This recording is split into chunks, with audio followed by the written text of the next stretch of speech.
Sacramento King fans, here we go. So it begins. A few days ago, I literally made a video saying the sad reality of the Sacramento Kings, and a lot of y'all saw it. A lot of y'all King fans saw it, and y'all were in the comments kind of feeling the same way I was feeling. And this is the start of it. Y'all have officially fired y'all head coach, Mike Brown. And I'm reading in real time, because this just happened. In real time, shout out to Matt George, who seems to be a part of the Sacramento Kings media. He does the Locked on Kings podcast, and his tweets are really revealing right now. He quoted the Shams reporting of Coach Mike Brown being fired, and he says, "We literally just finished talking with Mike Brown. This is a disaster for the Sacramento Kings." He also says, "The Sacramento Kings just fired Mike Brown right before the team boarded a flight to LA. He just ran a full practice and spent 15 minutes talking to the media. Just bad, man. Bad, bad, bad." And then he shows two clips from DeMar DeRozan and Keegan Murray talking about the players coming together before practice, including De'Aaron Fox, who stepped up and took some accountability for last night's loss to the Pistons. And then there's another clip. He says, again, just minutes ago, we spoke with Mike Brown for 15 minutes. Part of what he talked about was handling the pressure as the head coach of an underperforming team. And in that interview, Mike Brown just talked about, going through adversity and being able to see who's really with you in trying times, because people will quickly jump off a bandwagon when things get a little tough. But that's why he's paid the money he's paid, because he has to figure it out, even with people, not necessarily having the support, and the importance of knowing where the support is, even in those trying times. And then the last thing that I'm seeing right here is Mike Brown. He says less than an hour before being fired, after running a full practice, he was making the rounds and having conversations with his coaches and players, including a one-on-one with De'Aaron Fox. And then just now in real time, another tweet has been thrown up here where he says, during his post-practice media session, minutes before being fired, Mike Brown spoke out about the skill of players in leadership roles taking accountability when they make mistakes or things go wrong. In his opinion, great leaders have that skill. So this is off of last night's loss to the Detroit Pistons. If you have not seen or wasn't aware, the Sacramento Kings literally lost that game. You know what I mean? Obviously, every time you play a game, you have a winner and you have a loser. But there are certain games and certain nights where a team will win a game and a team will lose a game. The Kings lost that game more than the Pistons won it. To give up a game-winning 4-point play and the way that they did was embarrassing. And that was a win that they really needed, and a win that would have probably saved their coach from what it looks like of being fired. And the thing about the loss was De'Aaron Fox was the one who fouled Jaden Ivey. And when you look at the post-game pressers, it was extremely telling, because Mike Brown, who did what I would have done as a coach, came out and let it be known, hey, our game plan was very simple. We are up 3. The only way that they can hurt us is from the 3-point line. So why would anybody not be guarding the 3-point line is above. I have no idea why, right? Professional basketball players. And here it is. De'Aaron Fox was playing gap defense when his team was up 3. And so what gap defense allowed was a kick out in which De'Aaron Fox had to aggressively close out on. And in his aggressive closeout, he fouled the shooter in Jaden Ivey, who converted the 3 while being fouled and went to the free throw line and was able to hit the free throw, which ultimately won the game. But if you listen to the directions of what Mike Brown and his staff communicated to the players, they should have never been in that situation at all, because everybody should be guarding the 3-point line.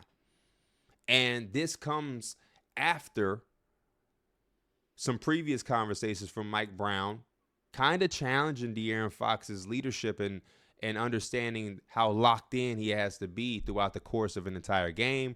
And then after last night's game, you see De'Aaron Fox post-game interview, and it was literally about 60 seconds. Gave a lot of one-word answers and kind of left it at that. And I saw a lot of Kings fans. I saw a lot of Kings media weren't too happy and weren't too pleased because it kind of aligned with some poor leadership skills. And this is a trying time for the Kings, where this is the adversity that teams talk about getting through. This is what the great teams are able to fight through and battle through. In a time like now, with the season that they're having, I don't believe anybody, number one, wanted that performance that they had against the Pistons, because, again, they really desperately needed that win. And then secondly, for that to be the response from your quote unquote best player who is responsible for that, that can do some damage, right? That could do some damage. And De'Aaron Fox, rightfully so, kind of felt like that isn't the necessarily one thing to point out. But he also, as a professional, has to understand that that's going to be the significant play. You guys gave up a shit ton of points in the fourth quarter. I think it was 35 or 37 to be specific.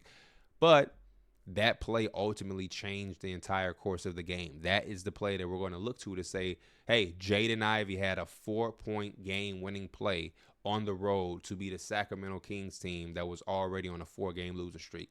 Now that becomes a 5-game losing streak, and Mike Brown is now fired. Now, as far as the conversation of Mike Brown being fired, it's tough because, again, like Mike Brown acknowledged, the team is underperforming. But like I've said, even in that video about the Kings, I said there's still a shit ton of basketball left. It's a whole lot of basketball left. There's a trade deadline that's coming up. Now, how much can they do at that trade deadline? I don't know. I don't think it's a player on the market that completely saves the entire Kings organization and now catapults them up the Western Conference ladder. It's not what I'm saying at all. But at the same time, I'm a little confused because of a few different things. If you're trying to keep De'Aaron Fox, and if you listen to anything he said or Rich Paul said regarding this situation, firing Mike Brown, unless that's what De'Aaron Fox and Rich Paul asked you for, that doesn't push you forward. That takes you a step back, because we all know the reality of now bringing in a new coach, right? You're going to bring in a new coach who, if you bring in one, you might have an interim head coach. I don't know, is it Doug Christie or Corliss Williamson or somebody on that staff that's going to be the interim head coach for the rest of the year? I don't know. Well, you may go that route, or you may bring in a new coach, and the rest of this year is not really going to count against that coach. He's not going to really count until he has his full year and full training camp in summer and time spent with the team. And you're going to have that first year is going to be a year that you kind of have to just have a trial year, right? That first year doesn't really count. You can't have too high of expectations. You know what I'm saying? So that's a year that's kind of going into the drain. And then when you have the real year, who knows what a team is going to be or what it's going to look like at that point. So it just takes you steps back when you make these big of moves. And if I was a Sacramento King fan, the reality of what's to come would probably start to heighten in my brain and in my mind. I would probably start to prepare myself to see a team that won't have De'Aaron Fox. To me, that is the next steps that make the most sense after firing a coach who not that long ago won Coach of the Year and had y'all in the first playoff series in over 20 years. And just that fast, he's now gone. This team is on a 5-game losing streak. I, again, don't know who's out there that you're just going to bring in off the street or promote and just turn around this season. If they do, then big round of applause to them, and we'll give them all of the credit they deserve. But I feel like after hearing everything De'Aaron Fox has said, after hearing from the horse's mouth, he talked candidly on Draymond Green's podcast. This is speculation. These are the things that he said. After hearing what he said, this is not a move that makes me feel like, oh, it's going in the right direction. This kind of feels like a panic move. It feels like a move that was made in a distasteful move, right? To allow a coach to go through an entire practice and walkthrough and one-on-one conversations and to face the media and then think he's about to get on a plane to go coach a team to get back on the right track and then say, hey, before you board the plane, come here for a second. Yeah, we're going to go in a different direction. That's crazy to me. That's an organization who does not know how to properly run itself, right? We give the Kings were the sweethearts of a couple years ago. I said it in the last video. I don't know a single person I can't tell you a single person who was rooting against the Kings during that moment. That was very good for the NBA and very good for basketball. It was so exciting to see the Kings have playoff basketball. That was one of the best atmospheres I done seen in a long time. It's two teams who I was like, oh man, I'm so glad to see y'all back in the playoffs. It was them and it was the Oklahoma City Thunder. When the Thunder had the whiteout and oh man, brought back nostalgic memories. Because you got to remember when the Thunder was in the playoffs before with CP3, it was the bubble, so we didn't really get to have that impact and that feel. But to see it last year, and then also see the Kings, I was like, oh man, this is it. This is what we want to see. The only thing next to that is having the Seattle Supersonics be back in the league and being able to see that. And then now, we're in a situation where you were doing everything right. It looked like you were changing tides as an organization, as a team. You had a coach who looked like he was going to be a staple in there. He was saying all of the right things. He was putting guys in a certain position, getting guys to reach their fullest potential as players. And now you just fired him after a 5-game losing streak that seems like a panic. You guys are one of the worst teams, if not the worst team in the NBA in the clutch, which is two sides to that, right? That's poor execution, poor coaching, and just like a weird thing, right? Like the opposite way. Because when the Kings were successful and one of the best fourth quarter teams, that was also a thing where it's like you give some credit to the coaching, you give some credit to De'Aaron Fox, who was their go-to guy in the clutch, and then you also get a little bit of luck, right? And I think that has to be the same conversation when it isn't going your way, right? Some of these other teams, like the Jaden Ivey play, as bad as it was defensively on De'Aaron Fox to be in the help and not be denying and guarding the three-point line because that was you're willing to give up a 2 in that instance.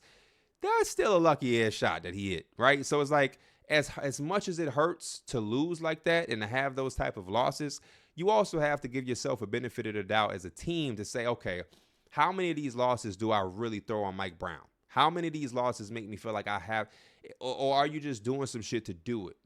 Or are you a GM that's trying to save your job? Because even the DeMar DeRozan shit against the Nuggets, when Domantas Sabonis hit him with the pass and it bobbled, that's a loss.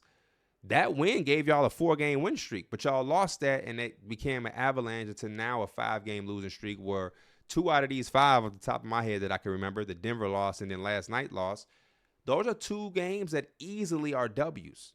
Those are player-inflicted things that kind of happen, right? Everybody's responsible for everything, and Mike Brown has his part in some of these losses, but those are 2 losses where I can pinpoint some player mistakes. And so again, it's like, I understand being a struggling team, underperforming, you have to make some type of move and adjustment. I just don't know why NBA teams always think firing the coach is the answer. Firing the coach will not save the season. And if it does, I will be the first person to come back on here and say that I was wrong, and I will give credit to whoever deserves the credit for whoever they hired and whoever stepped in and changed the season around. But the Western Conference is already a dogfight as is, right?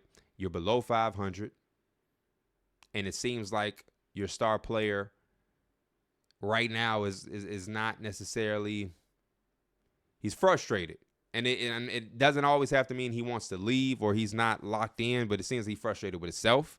See, like he's frustrated with the team and the performance, rightfully so. He's frustrated with the start of the year that y'all having. He's frustrated that he's not going to be, on a legitimate playoff team like 2 years ago. Everybody in the locker room was probably frustrated. And I just think that firing the coach is a huge step back. And it leads to only one thing. Again, I am preparing, even though I'm not a Kings fan, I am preparing for some real major changes to happen at the deadline and into the offseason. And if I'm Rich Paul and I'm De'Aaron Fox, this was a big message sent to me that I don't think is going to be taken how the Kings may hope this will be, right? Unless we're going to find out, and I'll refresh my timeline while I'm in real time making this video, unless we come and find out that De'Aaron Fox stormed into the front office this morning and said he's got to go, I don't see how this can positively be received by Clutch or De'Aaron Fox. Last question I asked to Mike Brown as the head coach of the Sacramento Kings were his players, specifically Fox, Sabonis, and DeRozan, an extension of his voice and staff on the floor as in-game leaders. Obviously, because I'm making this video, I can't listen to the 2-minute something video. But it's still, my main thing is looking for if there was a demand or something, like where did this firing come from? And no, we're not getting anything, man. We are not getting anything. Mike Brown ran a practice and met with the media, and that's what everybody's talking about. Mike Brown signed a 3-year extension through 2027 with the Kings in June. Let go just over 6 months later amid a 13-18 12-place start to a season with playoff expectations. And that is from Shams. So, yeah, I'm clicking through. This is another guy that works with the Kings. James Ham. Shout out to James Ham. Shout out to all of these Sacramento King writers for being extremely on top of the reporting. Like this is really, really dope. I'm super familiar with I think it's the King. What is it? The King's Film Room. I think those are the guys that I'm usually tuned in or tapped into with. But some of these other guys that I'm getting familiar with as this report happens, yeah, Skyler from the Sac Film Room. That's my guy. Shout out to Skyler. He's on top of his shit. But some of these other guys like Matt George, y'all are holding it down, man. Y'all are really holding it down. This is, again, to me, this is a very interesting approach to a underwhelming season for the Sacramento Kings. And I just want to look one more time at any post that James Ham has. League sources confirm Mike Brown has been let go by the Kings. 15 minutes after he spoke to the media, he's saying the same things that George was saying. And Christie is now trending. So it must be Doug Christie, like I said. Oh, no. I'm sorry. Christie is trending because everybody's talking about Max. Lakers Twitter is talking about Max Christie. I don't know who's going to be the interim coach for the Kings or who's going to step in. Hey, man, go get my guy Mike D'Antoni. Fuck it. De'Aaron Fox is left-handed. James Harden was left-handed. You don't got the shooters necessarily because you got DeMar DeRozan, so D'Antoni might pull his hair out or he might have you trade DeRozan as soon as he accepts the job.